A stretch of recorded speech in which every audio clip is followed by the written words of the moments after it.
Hello again, and welcome once again to the reading of a journey. We're doing a redo of episode 2. Um, I mentioned it in the redo of episode 1. Originally, I had done these first two just on my computer with just with the mic and the video that the computer had, and it was pretty bad quality. So we then went on to use a little camera and a mic, which was much better. Um, so that's what we're doing now, and so we're redoing episodes 1 and 2. This is episode 2, which will include chapter 3, Making Promises to God, and chapter 4, Bon Voyage. So I guess we'll just get right into it here. If you can hear it in the background, we're listening to Wes Montgomery, just because I really like him. And I think perhaps just a little instrumental in the background might be a nice thing. So chapter 3, Making Promises to God. God, I'm going to stop getting drunk. I'm going to stop doing drugs. I'm going to stop obsessing about pretty girls. I'm going to stop hanging out with friends that are doing all the things that I'm going to stop doing. I'm, blah, blah, blah, blah. Although I think that my intentions were genuine, and although I did want to know God better, it wouldn't take too long to find out that trying to be good was not necessarily a formula for knowing or pleasing God. In fact, trying to make those changes under my own power and by my own strength was impossible. Trying to be good my way to God would prove to be a difficult and, in the end, unsuccessful effort. Not to mention, my friends would probably tell you that I wasn't the most pleasant person to be around during that part of the journey. Trying to work your way to God's favor is a frustrating task and can make some people grumpy. It took some time and some serious lessons learned before I became aware of a few basic truths that have made, and I hope are continuing to make, a difference in my journey to know Jesus better. But because I had not yet learned these fundamental facts of life, I would just have to settle for not getting drunk, not doing drugs, not obsessing about pretty girls, and not hanging out with my friends who were doing all the things that I had, at least temporarily, stopped doing. Also, and unfortunately, because trying to live a spiritual life without a relationship with the Spirit is not possible, I also settled for being kind of a frustrated and grumpy so-called Christian. Come New Year's Eve of 1975, I was trying to get closer to God the best I knew how. I determined to participate in the December 31st festivities drug and alcohol free while still getting together with friends and family. These particular friends and family had not, however, made the same commitment to get high on life that evening without the addition of intoxicating party favors. My brother Pat's longtime and dear friend David was having a party at his mom and dad's house. David was much like a brother. I remember when we were little kids, him spending the night at our place on many a Saturday, and just like Pat and me, he would be lying next to one of the big flat wall heaters in his underwear on Sunday morning reading the funny papers. Also, just like Pat and me, I'm sure he experienced rolling back too close to the big glass panel in his jockeys and getting burned. I can't believe that they allowed you to have these things in your house. David's parents had become great friends with my mom and dad. For many memorable summers, both of our families would travel up to the Aurora Lakes in British Columbia, Canada. We stayed in cabins. I told you I was a privileged kid. And spent our days fishing for rainbow and brook trout in one of the many lakes. Mostly I would just fish on Lake Carroll, named after Carol, the lovely wife of Miles. The Aurora Lakes were operated by my folks' friends, Miles and Carol. As was true of many of my parents' close friends, Miles was a prior military serviceman who had served with my dad.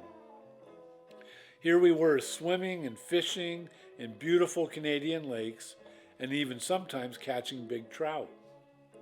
What an incredible place for Pat, David, sometimes David's brother, and sometimes a friend that I would bring along to spend a couple weeks during the summer. Just now I'm remembering when a big black bear was right outside our cabin door, and we had to yell at it and make a bunch of noise until it finally left. And the time when Pug got her leg caught in a bear trap. Because she was so little, Pug was actually okay and her leg wasn't broken. We were all pretty amazed. Or the time I rigged up a wonderful little gizmo out of twine and a piece of cardboard. The cardboard was carefully placed on top of a beam just above the bed where David slept. The twine was attached to the cardboard and strung up above the rafters and down the wall next to my bed where I could pull it at the opportune time. On the piece of cardboard was a carefully placed horse turd, just dry enough on top to pick up, but moist enough on the bottom to still be just right. The plan was to wait for David to lay his head on his pillow, pull the twine, and the rest would be history. After we had all gone to bed, I started thinking too much and began to worry that David's surprise might end up landing in his mouth and how that wouldn't be very cool. What was I thinking? That would have been great. So still wanting to land a turd on David's head, but not wanting it to land in his mouth, I first gave him a verbal warning before pulling on the string. He had moved his head a little and probably shut his mouth when the turd bomb fell and it landed on his pillow. Oh well, he didn't get the full effect, but it was still kind of funny. I should probably add that I only came up with this idea in the first place after having woken up a night or two before to find my hand in a bowl of warm water that David and Pat were holding. They had apparently heard that if you put a sleeping person's hand in warm water, it would cause them to pee the bed. I'm happy to report that it didn't work with me. I had decided to spend New Year's Eve partly at David's parents' house and partly over at the home of my brother Mike and his wife. Mike and Sharon were having a get-together along with some of their friends. I celebrated the coming New Year at Dave's house long enough for somebody to start throwing up in the toilet. I recall the girlfriend of Dave's oldest brother commenting at that time, "That's why I preferred drugs." I was definitely seeing the benefit of not imbibing at that moment. After enjoying the extra added New Year's Eve bonus of someone ralphing their guts out, I decided it was time to head for Mike and Sharon's. The atmosphere at Mike's was a little different than what I had experienced at David's. Some of the guests at my brother's place were not only well primed, but also very eager to make me the topic of discussion, particularly my decision to try and better know Jesus. A couple of the guys were in agreement that I was just using Jesus as a crutch, and that trying to know God was only something that weak people did, not something for the truly thoughtful and enlightened. Truth is, I really didn't know how to respond to Michael's friends. I wasn't confident enough about my own worldview and spiritual beliefs to give a reason for the path I was attempting to travel. It shook me a little. If given the opportunity to have that conversation again, I would so like to let them know that Jesus is not at all a crutch. He is, however, for me, a complete and total life support system, without which I'm toast. I don't need a crutch. I need the life that comes from the one whom I believe is the life giver. It took some years, though, to come to that realization. Chapter 4, Bon Voyage. For the remainder of my senior year, I tried to play my B-flat euphonium skillfully, tool my leather projects with care. I did make a pretty cool backpack. And you know what? I think I have to show you that. I'm going to turn this off and go run down and get that. So back again. So this is the little backpack I made in school. Just a simple little pack. But it's fun to make stuff out of leather. And I later made this pack out of leather. So you can see that. And it's cool because the little pack, as you can see, hooks right on here. And you have this actually pretty unpractical leather backpack, which I really love though, but unfortunately it hasn't been on a journey for many years. And I was just thinking about this the other day. Well, I should probably look at the camera.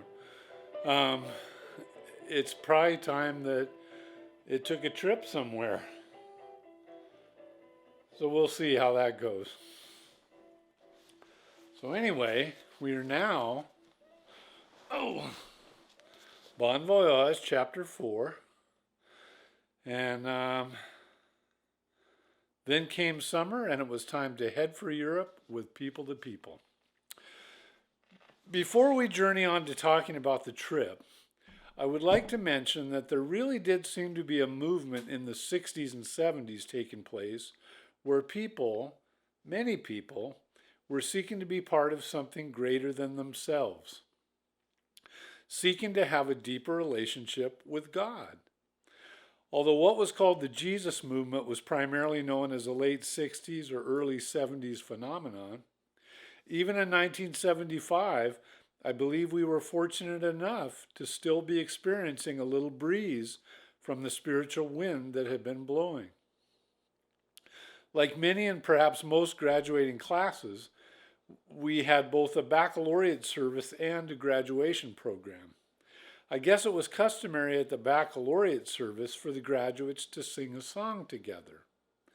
It's pretty amazing to me that we as a class sang the song Day by Day. It was from the musical Godspell and was later recorded by the Fifth Dimension. The lyrics go like this: day by day, O dear Lord, three things I pray. To see thee more clearly, love thee more dearly, follow thee more nearly, day by day. Keeping in mind this was a public school, I feel privileged to have been a member of that class and applaud the folks who were behind the song choice. It still surprises me that we sang it at all and love that we did. I'm thinking it would be totally and completely politically incorrect for a song like this to be sung in public school today. At graduation, I don't recall singing any songs, but I do remember traveling together on buses to the Seattle Center after the program for a senior party. We had an all-night dance that ended up with breakfast in the morning. I also remember the band not being very happy when we were all dancing around in a big circle and knocked over one of their big expensive speakers. Our people-to-people trip started with a couple days in Washington, D.C., where we received some refresher U.S. government history and also saw the sights, to include, let me make this perfectly clear, the Watergate Hotel. The boys in the group stayed in Calhoun Hall at George Washington University. One afternoon, I thought it might be fun to throw a frisbee out of a top-story window of Calhoun for a friend below to catch. One of the old big frisbees called a sailing satellite made in the late 50s. What a dumb idea. It's amazing just how incredibly fast a frisbee can fly when thrown from several stories up. Fortunately, I didn't take anybody's head off or shatter a car window. Having the opportunity to visit our nation's capital was a huge privilege. Funny that what I remember most about that part of the trip had really nothing to do with the capital or how our government operates or the remarkable historical landmarks found in Washington, D.C., or any of that. What I remember most is the wrestling match I had out on a big grass lawn with Dina.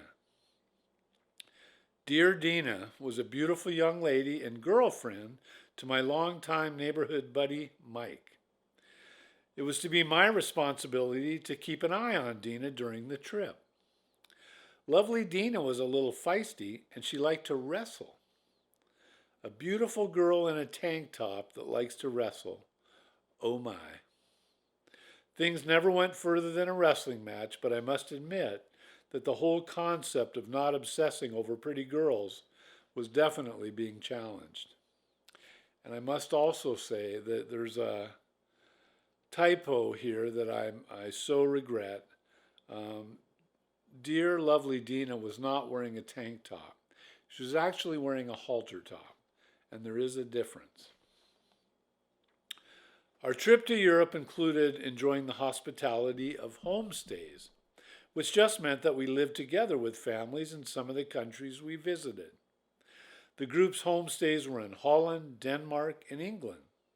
The program also included traveling within England, Denmark, Holland, Austria, and Germany, with visits to Prague, Czechoslovakia, and Moscow, Russia. Prior to leaving on the trip, I had determined that I would be taking full advantage of the cultural exchange being offered to include the consumption of European alcohol if the opportunity were to arise. It did, many times. Travel within Holland and Denmark even included visits to both Heineken and Carlsberg breweries. So much for my promise to God about that one. Our first stop on the European continent was Holland, and after a day in Amsterdam, we headed for our first homestay. I had the incredible pleasure of staying with a lovely girl named Willie, along with her mom and dad and a nice doggie named Sita. Willie, along with her Willie and her friends were also on break from school. They were enjoying summer much like we were in the States. This included going to several parties where, surprise, surprise, people were enjoying the inhaled smoke of something that had the very familiar aroma of hashish, which it was. I remember the night at one of these parties when my no smoking promise was scrapped. I also remember when late that night, after returning to Willie's house, I attempted to spend some time reading the Bible. After the dream, reading the Bible had become at least a little more of a regular practice in my life. I had to admit that getting stoned that night didn't open my mind up to any fresh and inspired spiritual insights. The week with Willie and her family was wonderful. They lived in Zuidlaren, a quaint little town in Friesland, northern Holland. Willie and a couple of her friends owned horses, so we were even able to go horseback riding in the incredibly beautiful northern Dutch countryside. I remember not feeling very much like a rootin' tootin' cowboy when, after having been at a gallop and even jumping the horse over a couple logs, I hadn't done that before, I couldn't get my trusty steed to stop. After some serious yanking on the reins and finally slowing down enough to jump off, I ended up walking in front of my nice horsey for the remainder of the ride. Yeehaw. The village center of Zuidlaren was just a bicycle ride from Willie's house. One day we rode on the tandem bike into town and visited the old village church. Some guys were working on the building and, at Willie's request, allowed us to climb up into the top of the bell tower. While there, Willie thought it would be fun to ring the old church bell, so she did. We later found out that when the bell was rung, the priest or pastor or bishop or whatever, I'm not exactly sure what flavor the village church was, thought something was wrong and came to the church building. He must have either believed we were already gone or just didn't want to climb the tower because we managed to somehow miss him when we came down. We then learned from the workers, who had just been advised by the good padre that it was forbidden for anyone to climb to the top of the tower. Forbidden though it may have been, the view from the top of the bell tower was pretty awesome. On the ride back to Willie's house, we stopped at a lake and rented a rowboat. The water was so rough that after about a half hour, we came in and switched to a canoe, thinking it might be easier to maneuver. We were able to better handle the canoe and had a great time, but the waves were so high that Willie and I both got absolutely soaked. Willie, by the way, just in case I haven't mentioned it, was really beautiful. From Holland, we traveled by train to Copenhagen, Denmark. After a day of seeing the sights in Copenhagen, we all headed for our next homestay. I spent a week with a lovely couple and their 3 teenage children, 2 boys and a girl. I got to know the kids right off the bat by pulling out the Frisbee. That good old Frisbee was always a great icebreaker in any country and in any language. Don't leave home without it. Also, it didn't hurt having learned a few magic tricks from Mr. Fleming in the English class. Magic tricks are also a great international icebreaker. My Danish homestay family lived on and managed a working farm with lots of animals, but were primarily raising pigs. Much like Holland, the countryside was beautiful and I was able to enjoy it with the kids, often by bicycle.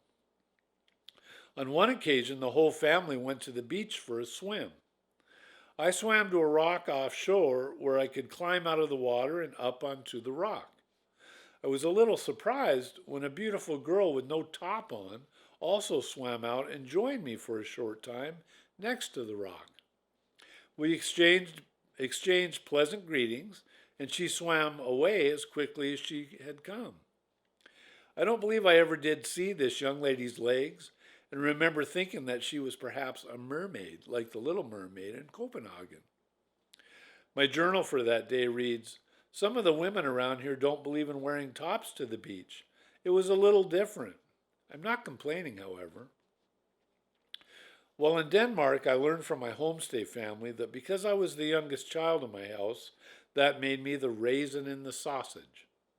I never knew if this was a common Danish phrase or only among folks involved in the pork industry. During our visit to Prague, Czechoslovakia, a small group of us decided one night to go out with our lovely guide Helen and try some dark Bohemian beer. Unfortunately, the place with dark beer had no electricity due to a recent storm. We went to another establishment where we did drink Czechoslovakian beer, just not the dark Bohemian kind. Excuse me, I'm going to have a little sip here.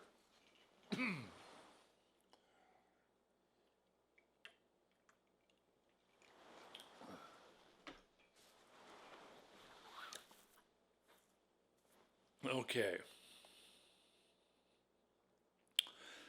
We went to another establishment where we did drink Czechoslovakian beer, just not the Bohemian kind. On the way back to our hotel, a young man named Gordy and I thought it would be fun to pretend like we were fighting while walking down the road. We were swinging at one another and, at the same time, hitting our own chests to make a sound as if we were hitting each other. I even fell to the ground at one point as if Gordy had knocked me down. Suddenly, we heard the sound of a whistle blowing. Turns out we were right in front of a police station. Gordy and I had lagged a little behind from the rest of the group, so we were calling out for our guide Helen as the policeman brought us into the station. Helen did show up and try to explain the situation, after which time both she and Gordy were given breathalyzer tests. The police wanted to keep Gordy and I in the station, I'm guessing they had a cell in the back, for 12 hours. After much discussion and Helen's pleading in our defense, they decided that we could go. The words of advice that they directed to us and that Helen translated were, "Do not play stupid American games late at night in Czechoslovakia." Okay, won't do that again. After resuming our walk to the hotel, Dear Helen actually apologized to us for what had happened and stated they were drunk. They are not police, but silly donkeys. Also, while in Czechoslovakia, I believe I may have witnessed the near electrocution of one of my friends and fellow people. Paul and I found ourselves being roommates at several of our hotel stays. One day, while getting onto the elevator at the hotel in Prague, we noticed that when the doors were open, you could see what looked like a positive and a negative connection on both the right and left doors. When the doors closed, these connections came together and the elevator would then move up or down. For some reason, Paul had the idea to put one of his fingers onto a connection on the door on the right and also put a finger from the other hand onto a connection on the left door, thus completing a circuit. He suddenly crumpled to the ground. I wasn't sure if he was playing with me or not. When I saw the dark rings under his eyes and realized that he really did need help getting up, I knew that he had actually been zapped. And my dear wife just walked into the door. Hello, dear wife. Hello. All right. I'll continue reading. In all our wisdom, we went up to the room and never did get a proper medical evaluation for Paul. Paul and I not only discovered how to receive a shock that will knock you off your feet from an elevator door in Czechoslovakia, but we also invented a game while drinking wine in Austria. Vienna is home to a giant Ferris wheel, the world's tallest from 1920 to 1985, known as the Wiener Riesenrad, I think. Most of our group had decided that they were going up on the gondola-style Ferris wheel, while Paul and I decided to instead spend some time in a wine garden. While enjoying delicious bread, cheese, and wine, we also found ourselves discovering things to do with toothpicks. I think Paul used to carry toothpicks in his pocket, so this provided us with our needed game equipment. To play, each participant holds a toothpick in his or her teeth. At the ready, set, go, each player manipulates their toothpick using teeth, tongue, and lips only, no cheating, no hands, until the distal end, the one not in your mouth, ends up in one of your nostrils. First one wins. Depending on how much bread, cheese, and wine you incorporate in the game, not included, the fun just waiting to be experienced is unlimited. When I recently told my wife Carol about this marvelous wine drinking game, also compatible with beer, she wasn't very impressed. I'm guessing that Milton Bradley probably won't be interested in the rights. And I think I'm going to flip over the album here and we'll hear a little more Wes Montgomery. All right, back again. We got Wes Montgomery back on the turntable. One night while in Moscow, Russia, a few of us managed to sneak away from the hotel. There was definitely a tighter rein on the group during our stay in Russia. We made our way to a bar in another hotel and had a fun time talking with some folks from Hungary who were in Moscow for holiday. We also met and spent a long time chatting with a young lady from Paris. I can't remember her specific circumstances, except that she told us a very complex, but at the same time very believable story, at least believable for a group of young teenage boys, of how it was she had no place to stay that night. The female member of our little group that had snuck away with us may not have found the story quite so believable. Why we thought we could invite our lovely new friend from Paris to come and stay at our hotel in one of our rooms, I don't know, but we did. I'm sure it had crossed our minds that this beautiful young French girl could possibly experience evenings like this one she was having now for a living, but that didn't sway our decision to invite her. It hadn't occurred to us that the security at our hotel was a little more diligent than to allow an unknown young lady to just slip by the desk and stay the night in the room of a male hormonal teenage people-to-people student ambassador. we had to reluctantly bid her adieu. The last country we visited on our incredible trip was England. After a day touring London, we spent that same evening at a Broadway-style musical theater and saw John, Paul, George, Ringo, and Bert, the story of the Beatles as told by Bert. It was so good, and being able to experience the play while in London was so very cool.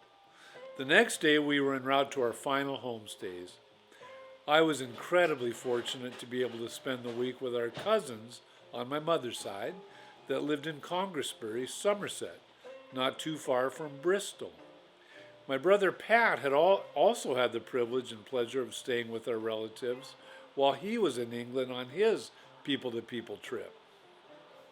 I took a train from London to Bristol and was there met by my cousin Les.